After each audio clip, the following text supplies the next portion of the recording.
Hello, boys and girls. We're going to have another story from Dean's premier book for children. Today we're going to have The Skylark's Gift by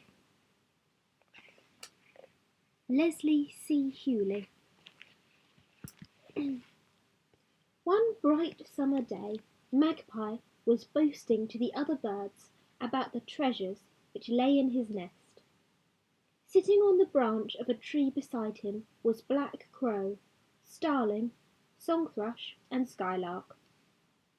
First of all, Magpie pecked at a lovely green brooch. "I found this on a lady's dressing table when I flew in through the open window," he said. "Caw, caw," said the Black Crow, "but you can't eat it, can you?" "Who cares about eating it?" answered Magpie. "I can find whatever I want to eat in the woodland." Next, he picked up a bright blue button and showed it to the other birds. He told them he had seen it fall from a little girl's coat on the way home from school. Starling hopped a little nearer and whispered, "But you stole it, really, and you can't eat it either." Magpie ruffled his feathers rather angrily. "What does it matter how I got it?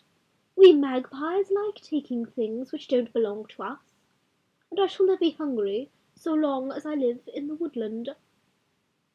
Then Magpie showed them a new silver coin.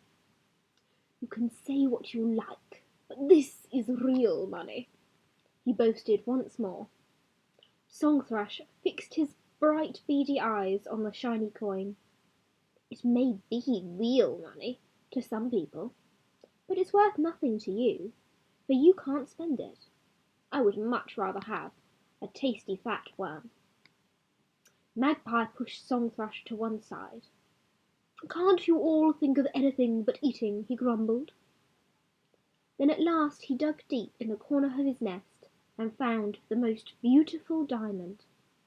He held it in his beak so that the bright sunshine could be seen through it, and the Black Crow, Starling, and Song Thrush said nothing, for it was as beautiful as any star. But the tiny Skylark lifted his head and said, "Why, Magpie, I know of a place where there are hundreds of these." Magpie let the diamond fall in surprise, and the other birds wondered too.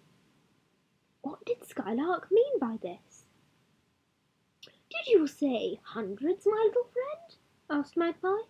"Then please take me to this place if you will." So early the next morning Skylark took Magpie to the edge of the green meadow, and there, glistening in the morning sun, were hundreds of bright shining dewdrops hanging from the tall grasses. But when Magpie saw them, he just sat down and laughed. "How silly you are, Skylark," he said. "These are not diamonds, they are only useless dewdrops." As Magpie flew off to his nest, poor Skylark felt very sad, and he did not sing quite so sweetly for the rest of the day.